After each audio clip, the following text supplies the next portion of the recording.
Right, right. Totally agree. Well, Thank for you me, very much, Richard. We have heard that 500,000 children have died. He died. I mean, that's more children than died in Hiroshima. I'm sure he did. And you know, is the price worth it? He died. I think this is a very hard choice, but the price, we think the price is worth it. The price is worth it. Evidence that the administration or the Congress or anybody else is requesting that we do things other than what we think is the appropriate thing, then what the relationships are don't frankly matter, don't frankly matter, don't frankly matter.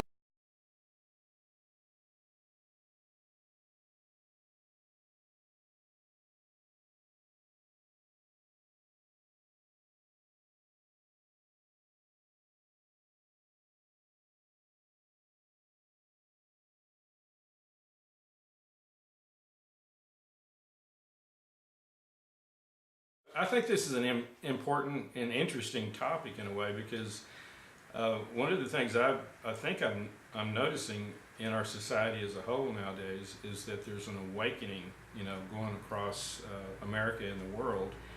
And I've taken note of, like Alex Jones, he made a comment once that his awakening started after he read None Dare Call It Conspiracy. And for him, that's still the most important book. That's really opened his eyes.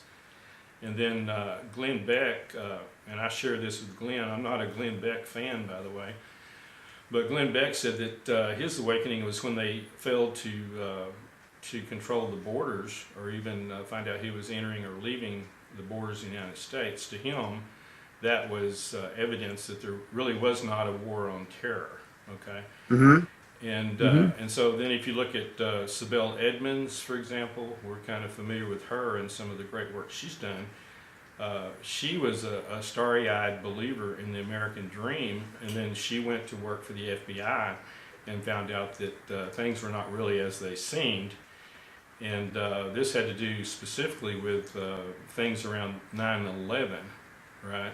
Yeah, I think there's a lot of people like that, David, like Sibel, who are very moral people of high integrity that go into these agencies, but the vast majority of them are so compartmentalized and it's such a hierarchical structure that they're just told what to do, obviously, and then they focus on the things that they focus on, and they end up serving this system that inevitably undermines things that they truly believe in. Sibel, in her case, obviously, was in the unique position of doing translations.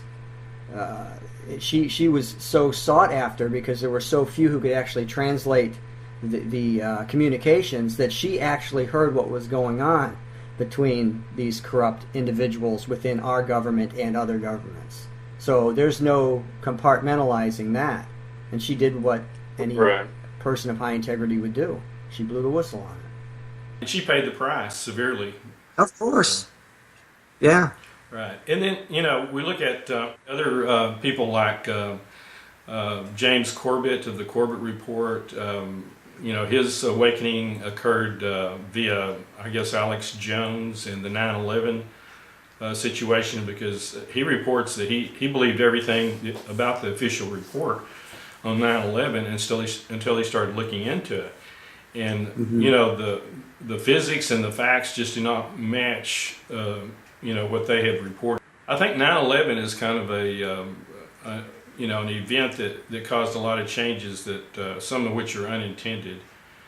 But I think that caused me to be very interested in paying attention to what's really going on here, because, you know, I think it's obvious to any thinking person that the 9/11 official report is nothing more than a whitewash, and I don't know if you agree with that or not. But I've written plenty about 9/11, believe absolutely it was a multiple intelligence agencies, multiple state-sponsored event. The official account is ridiculous.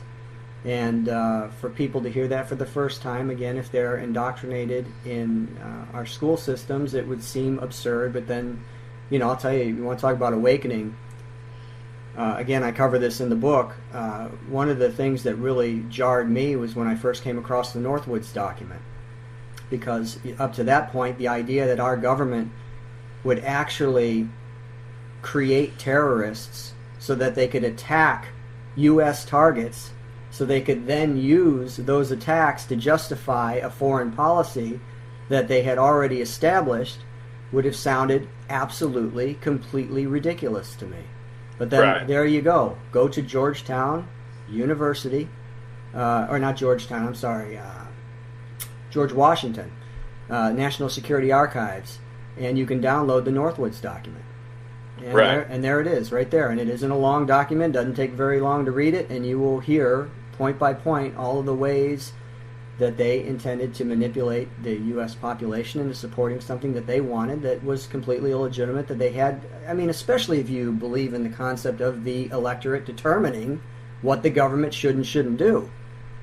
And the thing that amazes me is how much of this is out in the wide open. I mean, just by, as a lot of people term open source investigation, you can get on WikiLeaks and other places and do a lot of research, whether it's Operation Paperclip or the Gladio operation, the Left Behind that started in 1948.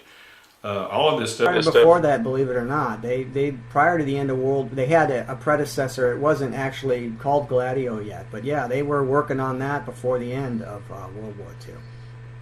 So it's there, but it's not. Unfortunately, everybody, the vast majority of people, don't seek out information on their own. This is the beauty of the internet. With the TV and with the radio, it's a one-way communication. So if you assume 95% of the population gets their news from this one-way communication, you just sit in front of the television, and the television tells you stuff. And that's it. There's no way to challenge it. There's no way to question it. It's just this is what the facts are. So that's what gets into their brain. And that 95% then goes out into the world under the assumption that that's the most important thing to be talking about and that the facts have been presented accurately. So then they talk about it amongst themselves at the water cooler and everywhere else. And that just becomes the reality. That becomes the reality because it's all anybody knows. Whereas the information that undermines that false reality has to be sought. You have to actually go out. The schools aren't going to teach you about what the government did in Operation Gladio, about the terrorists and murderers that were put on the payroll in Operation Paperclip, for instance. They're not going to tell you about injecting women with radioactive elements and telling them that it was a vitamin cocktail